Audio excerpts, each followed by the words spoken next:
Olá, positivo e positiva, meu nome é Marcelo.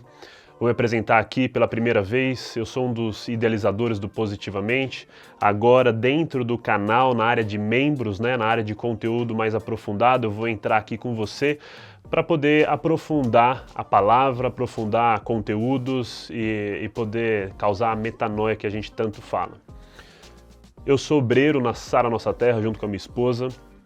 Há mais ou menos uns 13 anos, em 2009 eu me converti, tenho 32 anos, sou empresário, sócio aqui da Hub, que é a gestora do Positivamente, que faz toda a gestão do projeto. E hoje a gente está no quadro Biblioteca Positiva. Hoje nós vamos falar sobre um livro que transformou a minha vida. E esse livro, ele é um livro que ele causa uma certa metanoia no âmbito natural, mas a gente pode levar isso para o lado espiritual também. O livro O Poder do Hábito, que é o que nós vamos abordar, ele traz uma esfera um pouco científica, ele traz alguns casos e ele mostra a lógica do hábito. Eu costumo dizer que quando eu vou ensinar alguma coisa, quando eu vou dar um workshop, uma palestra, vou ensinar alguém, vou discipular, eu gosto de sempre falar a lógica das coisas. É muito importante de maneira simplória mesmo. Entender o básico, o que significa aquela palavra, o que significa aquele assunto que nós vamos abordar.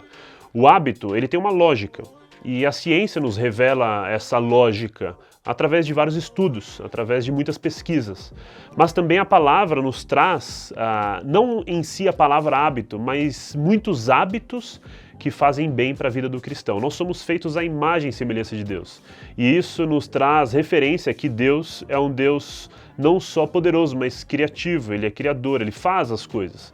E nós podemos também acessar este lugar de poder em vida, não poder de vangloriar-se, mas poder de criar, de dominar, de fazer acontecer. Existe uma promessa para todos nós, a promessa de ter uma vida abundante enquanto estamos aqui. E muitos de nós não alcançamos essa abundância porque a gente fica parado no hábito ruim. Por isso que esse livro é importante. Esse quadro Biblioteca Positiva, ele vai desconstruir a ideia de que a gente só tem que ler livro cristão. Nós temos que ler livro cristão. Para começar, nós precisamos ler livros. A população brasileira não lê livro, a maioria das pessoas não lê livro. E quando nós estamos num contexto de comunidade, na igreja, no nosso grupo, no nosso corpo de Cristo, naquele pedacinho que nós congregamos, nós geralmente ficamos parados. Nós não lemos, além dos livros que algumas vezes são sugeridos a nós, livros apenas cristãos. Nós precisamos ter livro cristão e nós precisamos ter livros que desenvolvam ferramentas para que nós possamos nos desenvolver na sociedade e desenvolver em vida. E muitos dos conhecimentos científicos casam com conhecimentos da fé. Por isso que a gente precisa cruzar essas informações e ter metanoias no âmbito natural e também metanoias no âmbito espiritual. E o poder do hábito. Então, antes de continuar sobre o poder do hábito, sobre o livro, eu quero dizer uma coisa para você. Todo esse formato de Positiva Membros, ele tem um propósito de trazer conhecimento para você, através de autoridades, através de pessoas que vivem aquilo que estão falando, com temas importantes e pertinentes. Entenda, você não precisa de um guru, você não precisa de uma pessoa que vai te dar uma fórmula mágica, você precisa da palavra de Deus e do conhecimento que te transforma. E o conhecimento é o conhecimento da palavra de Deus e o conhecimento de assuntos humanos e naturais, através da ciência. Entender a sua mente, entender a sua alma, entender o seu corpo. Então, nossa caminhada será em 4 episódios, sendo este primeiro vídeo a primeira parte, o primeiro episódio, a introdução.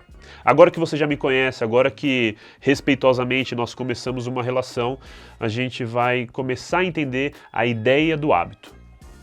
Assim como para tudo debaixo do céu e da terra existe um propósito, como eu falei, tudo tem uma lógica. Tudo que Deus criou tem uma lógica que faz aquilo funcionar. Entendendo o hábito, a gente precisa voltar para o natural. Primeiro a gente precisa abordar no âmbito natural através de como a ciência explorou o hábito no nosso cérebro. Pois é, você tem um cérebro perfeito, Deus te fez perfeito, com um cérebro complexo, com bilhões de neurônios e com um sistema que faz você operar no dia a dia.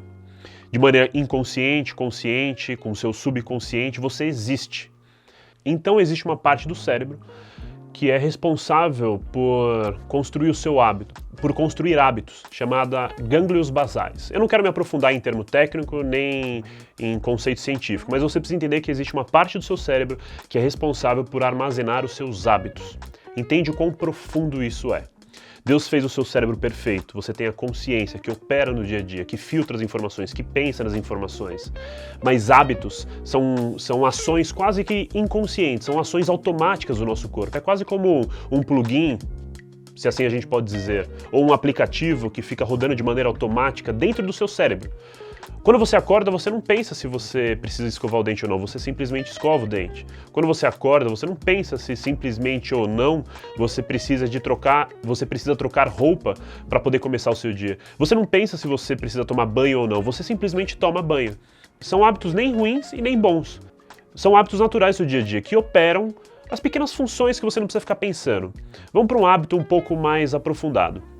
Quando você vai tirar uma carteira de motorista, por exemplo, você precisa aprender a olhar o retrovisor, você precisa aprender a segurar no volante, você precisa aprender a trocar marcha, você precisa aprender vários recursos do carro, você precisa observar muito o que está acontecendo ao seu redor para que você opere aquele veículo.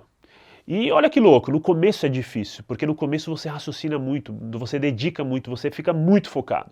Mas depois de você praticar isso muito tempo, se torna comum, se torna fácil. O nome disso é hábito. É quando você constrói algo que se repete várias vezes. É uma informação que é armazenada, é um processo que tem começo, meio e fim, que está ali, está em você. Então para pensar, quais são os pequenos hábitos do dia a dia? Existem hábitos inconscientes do seu corpo, como respirar, como piscar o olho. Existem coisas em você que você precisa dar um nome de hábito. Então você precisa começar a entender o que é o hábito. O hábito, de maneira simples, é isso. É algo que são algumas coisas que faz no seu dia a dia você funcionar, operacionalizar. Então, de maneira sucinta, esse livro, né, O Poder do Hábito, ele é separado em 3 partes. A primeira parte fala sobre hábitos do indivíduo, a segunda parte fala sobre hábitos de organizações e a terceira parte fala sobre hábitos de sociedade, de pequenos grupos ou massas, né, de pessoas ou grupos de pessoas. Mas a gente vai focar aqui no hábito individual, porque eu vou deixar o desafio lá no final, que a gente vai construir com o tempo nos próximos episódios, sobre a necessidade, a vontade de construir o hábito da leitura para que você acesse o conhecimento sobre hábitos de organizações e hábitos de sociedade. Porque se você domina o hábito individual, você vai compreender de maneira fácil o hábito de organizações e hábitos de sociedade. Um artigo publicado por um pesquisador pela Universidade Duke em 2006 diz que 40% das decisões que as pessoas tomam no dia a dia não são decisões de fato. Ou seja, são hábitos. Olha como incrível isso. Se a cada 10 funções que acontecem dentro da sua mente no dia a dia, a cada 10 funções, 4 delas não são decisões que você precisa parar e pensar.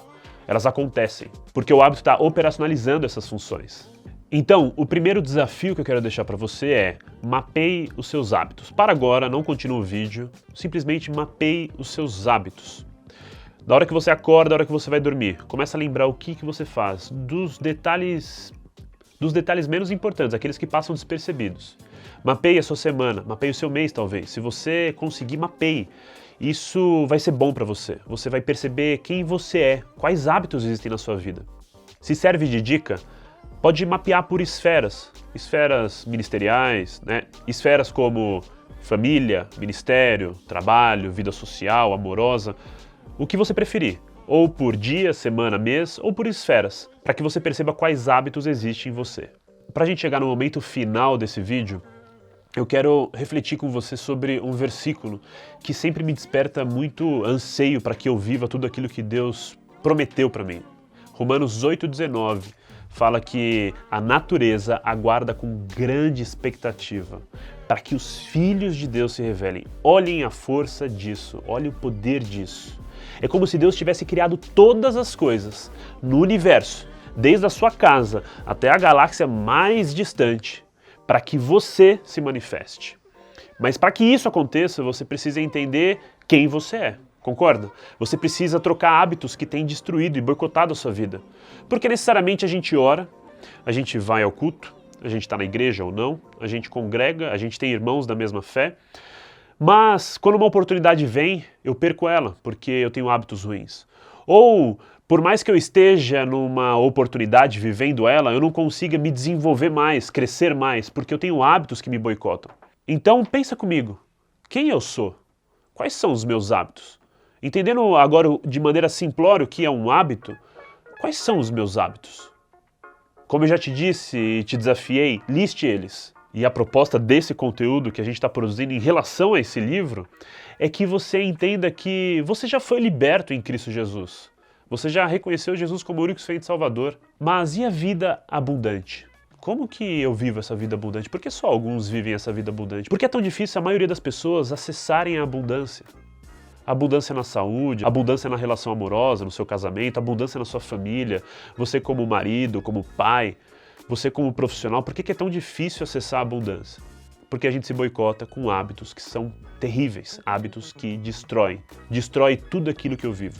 Então, depois de toda essa introdução, já no fim, nós seguiremos com 3 próximos episódios e cada um desses 3 episódios vai ser uma parte fundamental para que você compreenda a síntese desse livro, a síntese do que é o hábito, para que você domine o hábito, para que você vença hábitos ruins e traga hábitos bons, conquiste novos hábitos, desenvolva novos hábitos. E as 3 partes são: próximo episódio, primeira parte, vamos falar especificamente sobre o hábito, como a ciência fala o que é o hábito, como se constrói novos hábitos e como o hábito traz consequência em tudo aquilo que fazemos, em todas as esferas de nossa vida. O terceiro episódio será sobre o tempo e a rotina. Como que eu entendo o tempo, como que eu construo rotinas, como eu vivo rotinas, e vamos avaliar alguns casos, alguns cases, um caso específico de uma pessoa para você entender a força do hábito e o caso específico de uma marca em relação a um produto para você entender a força de um novo hábito. E o último episódio, a regra de ouro. Como que o livro aborda essa ideia, a regra de ouro de um novo hábito? Como você substitui hábitos ruins, trazendo hábitos novos e vivendo cada vez mais hábitos novos e assim por diante, até você alcançar a abundância que a gente tanto fala, que vem através da palavra de Deus. Lembre-se, conhecereis a verdade e a verdade vos libertará. O contexto eu sei que é em relação à palavra que nos liberta, que é o próprio Cristo. Mas conhecereis a verdade, mas também pode ser as verdades que estão dentro da verdade. Entende o que eu estou querendo dizer? A verdade chamada Jesus Cristo nos traz um caminho que nos leva de volta ao Pai, para voltarmos, construirmos, sermos novamente a imagem do Pai. Ou seja, existem várias verdades nesse caminho que a gente precisa entender e elas precisam fazer parte de nós, libertar a nossa história. Então, positivo e positiva, nos vemos no próximo episódio, onde nós falaremos com profundidade sobre o hábito.